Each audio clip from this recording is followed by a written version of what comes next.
Gênesis 13, do verso 8 ao 13, uma narrativa muito interessante na jornada de Abraão.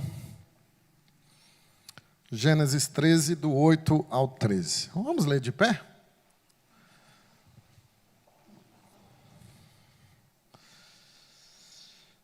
Disse Abraão a Ló: não haja contenda entre mim e ti, e entre os meus pastores e os teus pastores, porque somos parentes chegados. Acaso não está diante de ti toda a terra? Peço-te que te apartes de mim. Se fores para a esquerda, irei para a direita. Se fores para a direita, irei para a esquerda. Levantou Ló os olhos e viu toda a campina do Jordão, que era terra bem regada, antes de haver o Senhor destruído Sodoma e Gomorra. Como o jardim do Senhor, como a terra do Egito, como quem vai para Zoar. Então Ló escolheu para si toda a campina do Jordão e partiu para o oriente, separando-se um do outro. Habitou Abraão na terra de Canaã, e Ló nas cidades da campina, e ia armando as suas tendas até Sodoma. Ora, os homens de Sodoma eram homens maus e grandes pecadores contra o Senhor. Vamos orar? A tua palavra está aqui, Senhor, e nós estamos aqui, desejosos de ouvir tua voz. E não só desejosos, mas necessitados, porque dela precisamos. Apesar de nós, de pecadores, que o Senhor fale conosco, em nome de Jesus. Amém e amém. Tome assento, irmãos. Eu estava lendo a origem da Universidade de Stanford. É uma universidade conhecida mundialmente, muito importante, e fundada pelo senhor Stanford e sua esposa. Eles foram até a cidade de Boston, isso nos idos de 1891, a Universidade de Harvard, conversar com o diretor. Eles eram latifundiários riquíssimos, mas eram pessoas muito simples. Então, foi lá a senhora Stanford com seu vestido muito simples, muito barato, e o seu marido vestido também com um terno humilde. E quando ele chega à Universidade de Harvard para falar com o reitor os tratou com desdém, porque achava ele que eram camponeses pobres. E o que eles queriam numa grande e famosa universidade como era Harvard? E ela então, a senhora Stanford, disse para ele: olha, nós viemos aqui porque o nosso filho começou a estudar aqui, ele amava essa universidade, e ele morreu tem 1 ano, e nós queremos construir algo aqui no campus. E ele ainda com desdém, o reitor disse: mas minha senhora, se eu for construir uma estátua aqui para quem já morreu, isso aqui vai virar um cemitério. E ela disse: não é uma estátua, nós queremos construir um edifício. E ele disse: a senhora sabe quanto custa um edifício? O último, nós gastamos $7 milhões. E ela olhou para o marido e disse: é tão barato assim fazer uma faculdade? Vamos fundar a nossa própria faculdade. E eles foram embora percebendo o desdém daquele reitor. E foram para um outro lugar. E lá construíram a Universidade de Stanford, que hoje está entre as 4 melhores do mundo. Inclusive, algumas vezes já superou Harvard. Nem tudo é o que parece. Pessoas simples, pessoas humildes, mas riquíssimos latifundiários. Nunca julgue uma pessoa pela roupa que ela está usando. Se é uma roupa decente, nunca julgue. Se não é decente, aí é outra história. Nunca julgue, porque nem tudo parece o que é. Existe a verdade dos fatos, existe a versão das verdades dos fatos, que às vezes não é o que de fato é. E é isso que trata na nossa narrativa, que nós temos hoje diante dos nossos olhos. Veja o que acontece. Abraão e Ló, eles estão num conflito muito grande por causa de terras, e é preciso fazer uma escolha. E a escolha de Ló, ela é uma escolha interesseira. Ele olhou para as campinas verdes, ele olhou para a melhor terra, e ele se deixou levar por aquilo que parecia ser, mas que não era. A escolha dele, na verdade, sem que ele soubesse, era Sodoma. Não era aquilo que parecia ser. Olha o contraste que há impressionante no olhar de Ló para o olhar do seu tio Abraão. Verso 10 registra o olhar de Ló. Diz que ele levantou os olhos e viu toda a campina do Jordão, antes que o Senhor havia destruído Sodoma e Gomorra, e ele comparou com o jardim do Éden, comparou com a terra do Egito, mas aqui não diz que foi Deus que mandou ele levantar os olhos e ver. Ele levantou por conta própria. Ele levantou de maneira ensimesmada, por si mesmo, interesseiro, egocêntrico. Agora, olhe comigo o verso 14, que mostra o olhar de Abraão, diferente do seu sobrinho. Verso 14 diz assim: disse o Senhor a Abraão, depois que Ló se separou dele: ergue os olhos e olha desde onde estás, para o norte, para o sul, para o oriente e para o ocidente.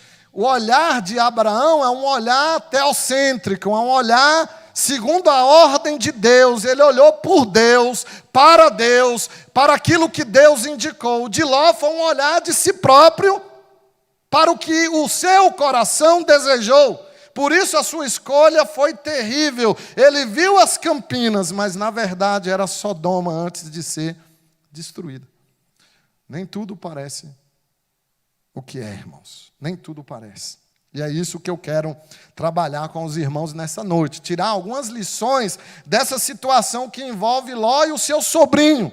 Ele fez uma escolha equivocada porque ele achava que era o melhor para a sua vida, era a Campina Verde, era o lugar da sua prosperidade, mas na verdade era o seu coração que queria aquilo, o seu coração estava voltado para ele mesmo. Por isso que é um auto-engano, a possibilidade de nos enganarmos com aquilo que parece belo, bonito, atraente, mas é mortal.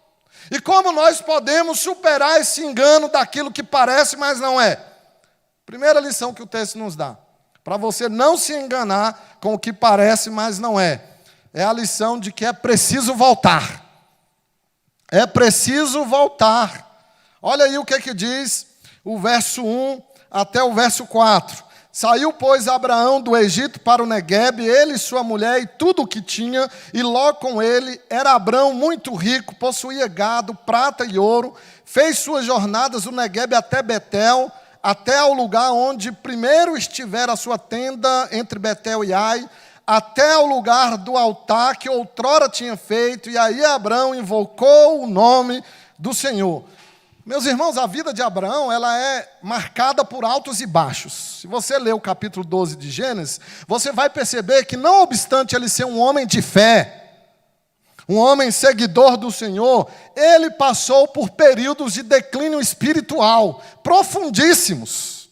Veja que no capítulo 12 ele está no Egito, e lá ele não tem um altar, ele não leva o altar era o culto na era patriarcal, eles construíam um altar, reuniam a família, adoravam a Deus, sacrificavam naquele altar. Então no Egito não diz que ele tinha esse altar, ele não adora a Deus no Egito, na terra pagã, e lá então ele se entrega a mentiras. Se vocês observarem, ele vai com Sara, uma mulher bela, e ele tem medo de que os egípcios se interessem por Sara, então ele diz, olha, Sara, capítulo 12, verso 13, ele diz para Sara, diz que és minha irmã e não minha esposa. Para quê? Para me poupar, para que me considerem por amor de ti. É o que Abraão está dizendo, ele mente. Na verdade, Sara era uma meia-irmã. Ela era irmã de Abraão por parte de pai, mas nesse momento era sua esposa. E ele está dizendo, diga que você é minha irmã. Uma meia mentira é uma mentira. Então ele está mentindo, a meia-verdade é uma mentira, ele está mentindo, e o problema é a motivação da sua mentira, ele está querendo se proteger. Então, o capítulo 12 de Gênesis é a queda de Abraão, é o seu declínio espiritual, que envolve mentiras, egoísmos, que envolve seu próprio interesse. Ele está como Ló, está aqui no capítulo 13, olhando para a Campina Verde, procurando o melhor, o que ele acha ser melhor para a sua vida. Abraão cai vergonhosamente no capítulo 12, mas após o capítulo 12, irmãos, no capítulo 13, nós vemos agora Abraão adorando o Senhor novamente. No capítulo 12 é escuridão, mas no capítulo 13 ele está brilhando para Deus novamente. Deus o restaura, Deus o perdoa. Vejam que agora ele tem um altar, ele faz o caminho de volta. Verso 1, saiu, pois, Abraão do Egito. E ele faz o caminho de volta até encontrar o seu altar em Betel. E o verso 4 diz que ali ele invoca ao Senhor e ele adora ao Senhor. Quando nós desobedecemos à vontade de Deus, é o que nós precisamos fazer, voltar. Todos nós temos que voltar para o altar que deixamos lá atrás. E é isso que Abraão faz, esse retorno de Abraão. Vejam bem que ele sai do Egito e ele percorre os caminhos de volta na ordem que ele foi para o Egito, e ele vai construindo altares novamente, adorando a Deus, porque na escola da fé, meus irmãos, o fracasso nunca é permanente. Esse homem se recupera, ele é restaurado. Abraão faz uma peregrinação de volta ao primeiro amor. Qual é a lição que nós temos aqui? Não abandone o seu altar. Se você abandonou, retorne. Simplesmente isso. Retorne. Todos nós precisamos peregrinar nesse retorno para o recomeço, para o primeiro amor. O filho pródigo fez esse caminho, essa jornada, tal como fez Abraão. Ele peca vergonhosamente, ele desperdiça os bens do seu próprio pai, mas ele retorna humilde, ele retorna quebrantado. E essa é a questão, não é cair, porque em algum momento todos nós fracassaremos. É permanecer caído. Abraão se recusa a permanecer caído. E ele retorna e constrói o seu altar. Volte para o lugar em que você deixou o Senhor lá atrás. Volte, porque a vida cristã é uma série de recomeços. E se não for assim, não é evangelho. Não é evangelho. É qualquer outra coisa. O evangelho nos possibilita recomeçar sempre. Deus nunca desiste do seu povo, jamais. Se você abandonou o altar do Senhor, volte para Betel. Capítulo 13 de Gênesis, irmãos, é Abraão adorando a Deus no início, com o altar. E veja lá no versículo 18, ele termina o capítulo 13 adorando a Deus no altar. O versículo 18 mostra isso, que ele levantou um altar em Hebrom e adorou o Senhor ali. Abraão, meus irmãos, ele falha no Egito, mas o Senhor não o abandona. Ele mente no Egito, ele é egocêntrico no Egito, mas o Senhor não o abandona. Deus sabia quem era Abraão. Quando Deus chamou Abraão, ele sabia quem era Abraão. Isso não surpreendeu a Deus. Abraão, irmãos, ele era essa mistura de um pecador hipócrita, mas um seguidor fiel. Um seguidor fiel. Como Paulo, como Pedro, que precisaram ser restaurados. Embora a sua fé possa falhar, ela nunca será vencida, se a sua fé é verdadeira. Isso é um incentivo para pecar? Óbvio que não, mas é um incentivo para retornar para Betel. É um incentivo para você voltar a construir altares. É um incentivo para você se arrepender. Se você quebrou a sua comunhão com Deus, Deus sabia quem era você. Quando Deus chamou você, Ele conhecia você. Volte. É preciso voltar. Quem não volta, morre. É preciso voltar e reconstruir os altares que foram destruídos. É a primeira lição, irmãos, deste homem, que não se engana por aquilo que parece, mas não é. Abraão não se enganou com as campinas verdes de Sodoma, porque ele voltou. Ele voltou para Betel, para o altar que ele tinha abandonado lá atrás. E você abandonou? Seu altar está empoeirado? A sua comunhão com Deus está periclitante? Volte ao Senhor. Reconstrua o altar. Recomece com o Senhor, porque Ele nunca vai abandonar você. Isaías profetiza dizendo isso: ainda que a tua mãe te abandone. Olha, para a mãe abandonar um filho, é preciso muito, gente. E um filho abandonado por uma mãe é a maior tristeza. Ainda que a tua mãe te abandone. Não é o pai, não. O pai abandona. Mas a mãe não, saiu das entranhas. Saiu dela. Uma mãe não abandona um filho. Eu estava vendo uma reportagem sobre tubarões. Eu gosto de ver essas coisas assim meio aleatórias. O pessoal pensa que pastor só fica lendo Bíblia, né? Mas eu fico vendo documentário de tubarão. E eu achei interessante de um tubarão que ele põe um ovo. A tubaroa, né? Não sei se é assim que fala. Os biólogos me corrijam. A tubaroa põe um ovo, que é o filhote, e ela vai embora. E o biólogo lá que está pesquisando diz assim: ela vai embora porque se o filhote nascer, ela come ele. Então, para ela nem ficar tentada a devorar o filhote, ela põe e vai embora. E ele já nasce pronto para caçar. Rapaz, o tubarão estava vendo, aquilo é um tanque de guerra no mar. Ele tem um arsenal bélico impressionante. E o biólogo diz que a busca por caçar, o instinto de caça é mais forte que o materno. E ela põe o ovo e vai embora, senão ela come o seu filhote. Ainda que a tua mãe te abandone, eu não te abandonarei, diz o Senhor.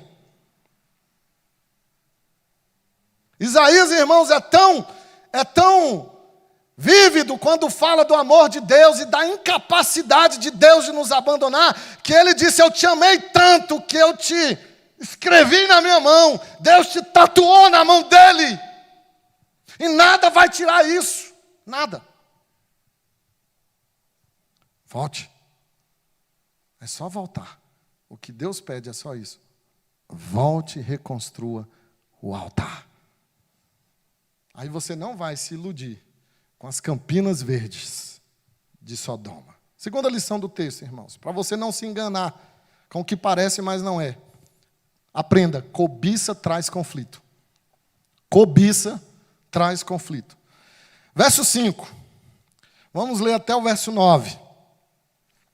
Ló, que ia com Abraão, também tinha rebanhos, gado e tendas. E a terra não podia sustentá-los para que habitassem juntos, porque eram muitos os seus bens, de sorte que não podiam habitar um na companhia do outro. Houve contenda entre os pastores de gado de Abraão e os pastores de gado de Ló. Nesse tempo, os cananeus e os ferezeus habitavam essa terra. Disse Abraão a Ló: não haja contenda entre mim e ti, entre os meus pastores e os teus pastores, porque somos parentes chegados. Acaso não está diante de ti toda a terra? Peço-te que te apartes de mim. Se fores para a esquerda, irei para a direita. Se fores para a direita, irei para a esquerda. Irmãos, esse conflito entre Abraão e o seu sobrinho Ló se deu por causa das bênçãos materiais que eles receberam. Veja que o verso 6 diz que eles tinham tantos gados, tantos bens, que não poderiam viver juntos no mesmo lugar. E essa briga, ela surge dos pastores, né? Surge nos bastidores, como toda briga. Às vezes não são os protagonistas do conflito, os causadores dos conflitos, mas quem está nos bastidores.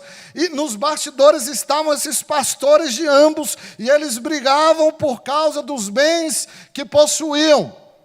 E naquele tempo não tinha banco. Hoje o banco guarda o nosso dinheiro. Naquele tempo o dono do dinheiro, que era basicamente gado e pessoas, e trabalhadores e escravos, isso era a riqueza dos homens orientais no Oriente Antigo, e eles então tinham a sua riqueza através de gados, de pastores e de escravos, e eles tinham que transportar isso para onde iam, não havia banco.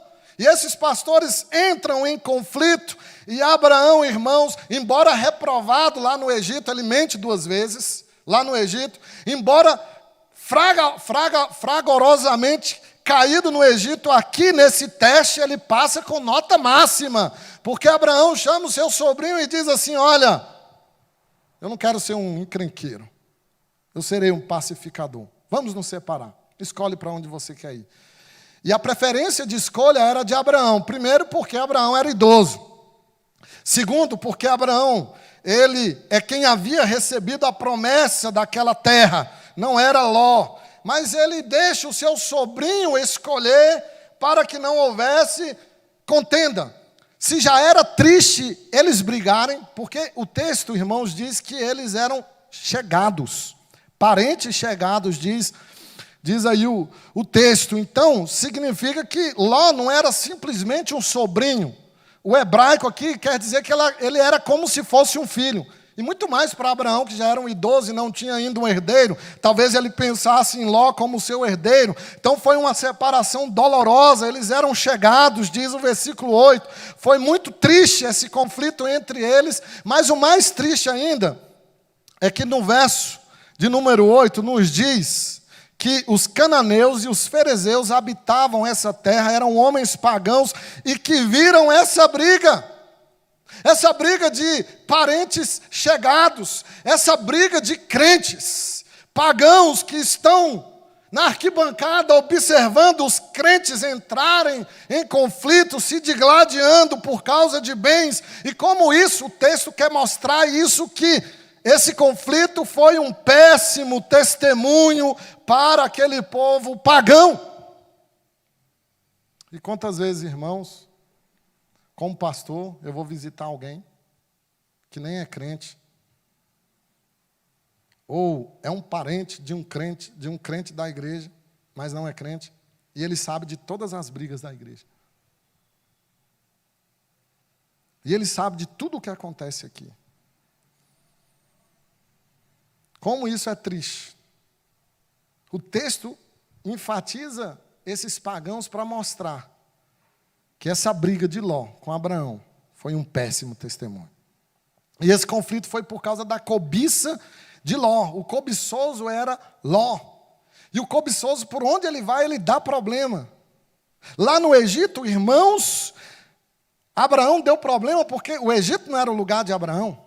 Aqui em Canaã, na terra prometida, Ló dá problema porque ali não é o lugar de Ló. Diz que ele escolheu o Oriente. O Oriente é o leste. Se você estudar a geografia bíblica, você vai entender que estava para lá das colinas, essas campinas de Sodoma. Então estava para lá do Jordão, estava fora da área de Canaã. Ló não é de Canaã, Ló não é do céu, Ló não é de Deus. Ele escolhe a terra distante do Senhor, e Abraão escolhe morar com Deus. Ló olha para si, Abraão olha para Deus. Ló olha para baixo, Abraão olha para o céu. Abraão vai morar com Deus e Ló vai morar com os pecadores. Nós tendemos a pensar que mais é sempre melhor. É o pensamento de Ló. É por isso que ele escolhe as campinas. Mas nem sempre é assim. Nós temos a tendência de achar que o grande é o melhor. E raramente é. Nós queremos colocar nossa alegria em espera, até que alcancemos aquilo que o nosso coração cobiça. Só para a gente descobrir, quando alcançar, que a gente quer mais. Que não foi suficiente aquilo que nós alcançamos. E o cobiçoso leva a conflito. Cobiça traz conflito. A razão desse conflito é a cobiça de Ló. Eu fico imaginando, irmãos, quantas famílias estão hoje brigando por herança. Parentes que se amavam, que eram queridos um do outro, mas que agora estão se odiando, lutando nos tribunais, por causa de herança. Não se gostam mais, não se falam mais, são inimigos. Cobiça traz conflito. Você está atrás, nesse momento, de algo que pode trazer conflito para a sua família? Conflito para a igreja? Conflito para os seus amigos? Ponha isso na cabeça para você não se iludir com aquilo que parece, mas não é. Cobiça traz conflito. A terceira e última lição do texto, para você vencer,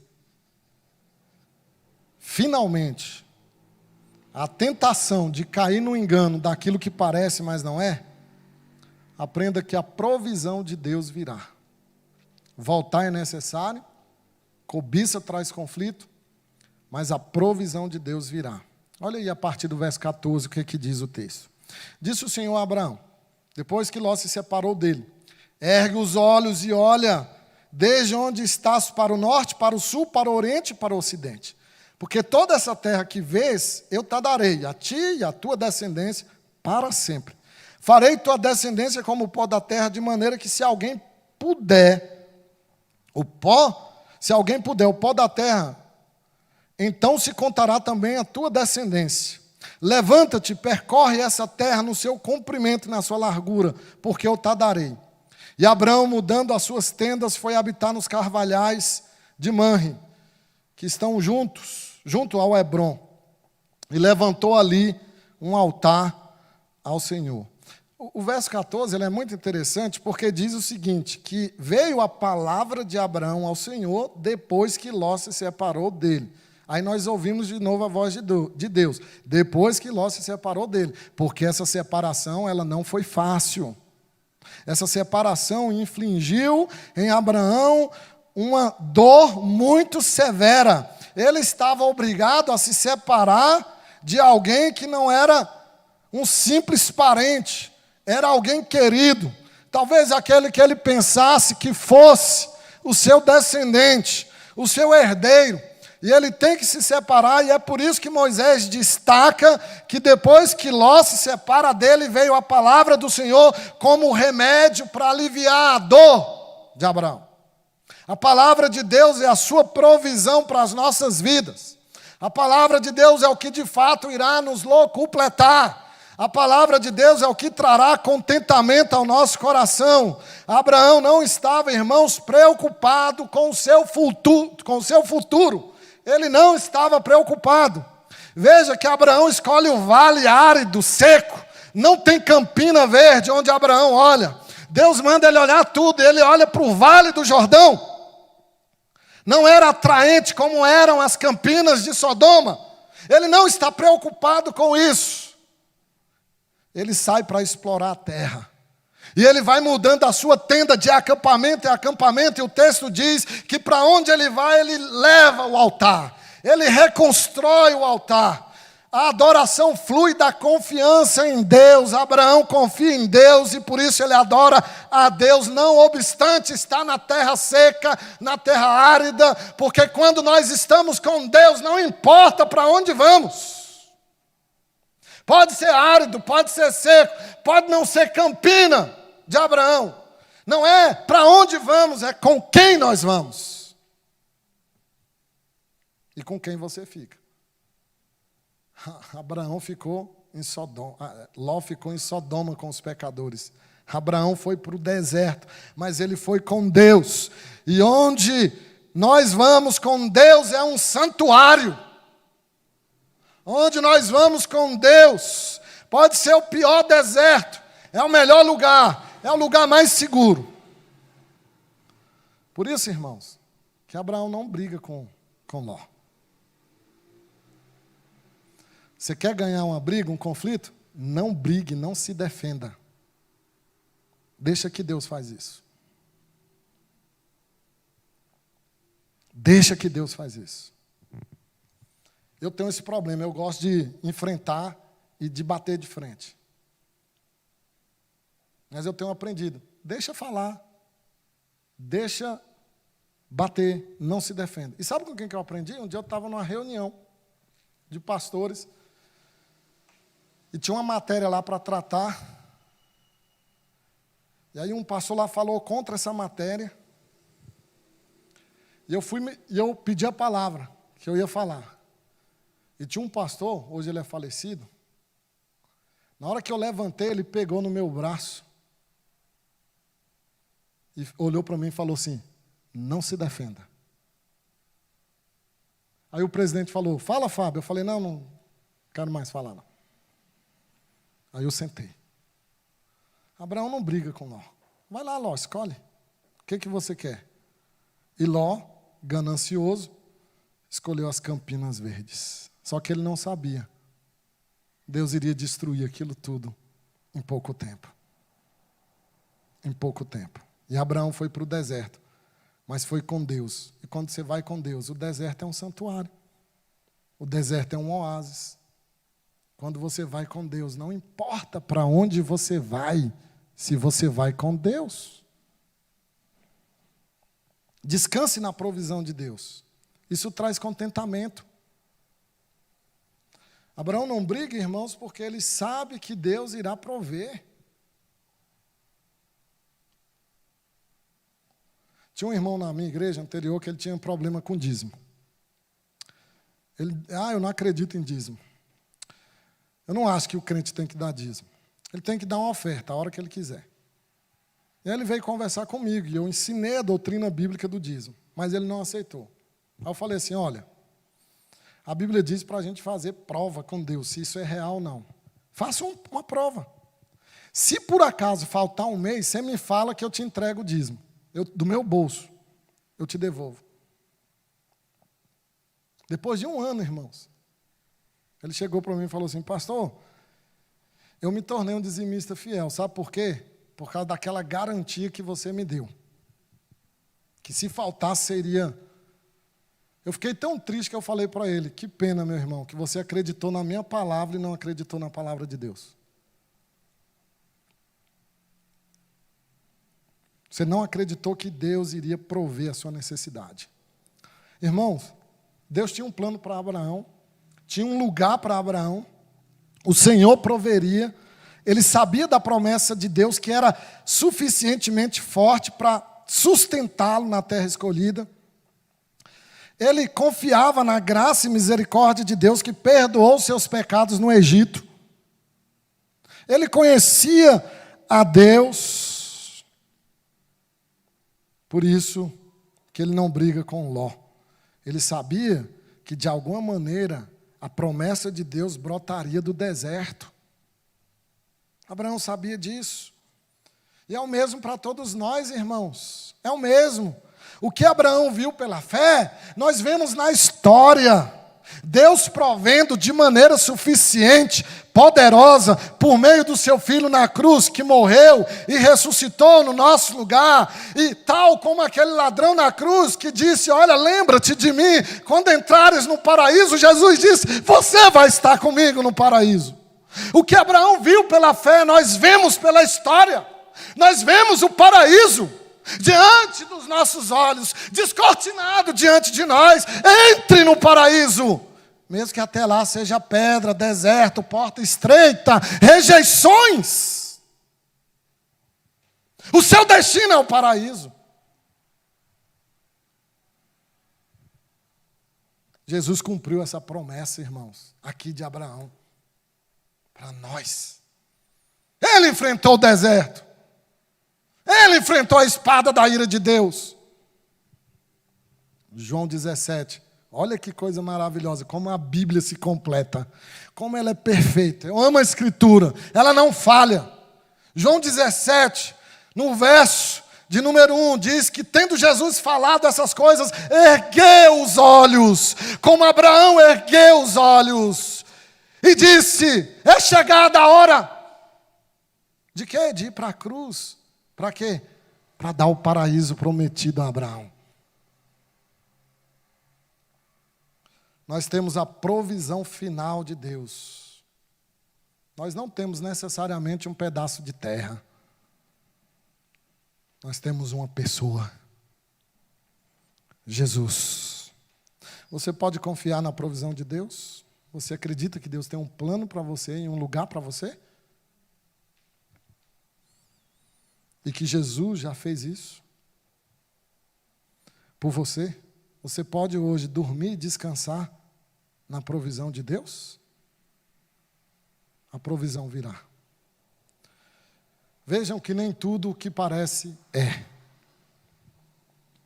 Eu pergunto, você faria uma escolha diferente da escolha de Ló? Terra fértil, bem regada, perfeito para criar rebanho, perspectiva de ganhar mais riqueza, porque havia ali abundância de comerciantes e de gente. Ló escolheu, irmãos, o lugar óbvio, Óbvio. Só que há mais do que obviedade na escolha de Ló. Veja que ele compara as campinas de Sodoma com o jardim do Senhor. O que Ló está buscando, irmãos, é o que todos nós buscamos. Essa escolha tocou o nervo espiritual de Ló. Uma sensação de saudade, saudade da casa, saudade do jardim. É o que Eclesiastes diz, que Deus colocou a eternidade no nosso coração e todas as nossas escolhas refletem um pouco do jardim do Senhor, o jardim de delícias de Deus, o Éden, só que a gente escolhe errado. Ao mesmo tempo que ele compara com o jardim do Éden, diz que ele também compara com o Egito. Ele tem a saudade de Deus, de voltar para o Éden. Ele queria o paraíso e todos nós queremos o paraíso. Nós queremos encontrar o paraíso nesse mundo pós-queda. Algo que nos complete, que dê importância à nossa vida. E ele achou onde? No Egito. Ele pensou que achou no Egito. Esse é o problema. Nós queremos Deus, voltar para Deus, voltar para o Éden. Mas escolhemos o Egito. Que contraste nessa escolha de Abraão e de Ló. Ló escolhe a vista, Abraão escolhe por fé. Ló escolhe as bordas, Abraão escolhe o centro. Ló encontra corrupção, Abraão encontra segurança. Ló não construiu altares, Abraão construiu todos eles. Irmão, Gênesis 13 mostra que é possível um recomeço para o povo de Deus. Abraão quebrou as promessas, mas ele retomou, construindo os altares. Enquanto Ló estava olhando a Campina Verde, Abraão olhando o que Deus mandava, Deus estava trabalhando. E o mesmo ocorre na nossa vida. Deus está trabalhando em 10.000 coisas da nossa vida e nós podemos enxergar apenas 3. Ló estava vendo as Campinas Verdes, Abraão olhando para o vale árido e Deus preparando o seu filho para a cruz. Deus está fazendo muito mais daquilo que você pode ver na sua vida. Ele sempre está. Então, olhe para onde Deus mandar. Escolha o que Ele escolheu. Porque nem tudo parece o que é. Por isso, voltar é necessário. A cobiça traz conflito. E a provisão de Deus sempre vem. Não falha jamais. Vamos orar ao Senhor. Vamos ficar de pé e orar ao nosso Deus.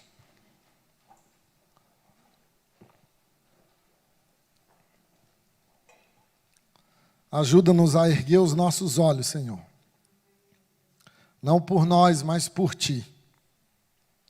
Não à vista, mas pela fé. E ainda que vejamos vales, desertos, aridez, que confiemos que o Senhor trará a Tua provisão. Não nos deixe escolher aquilo que parece, mas não é.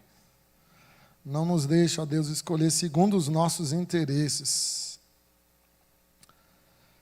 Nos ajuda a enxergar, ó Deus, mais do que 3 coisas que o Senhor está fazendo na nossa vida. O quadro inteiro.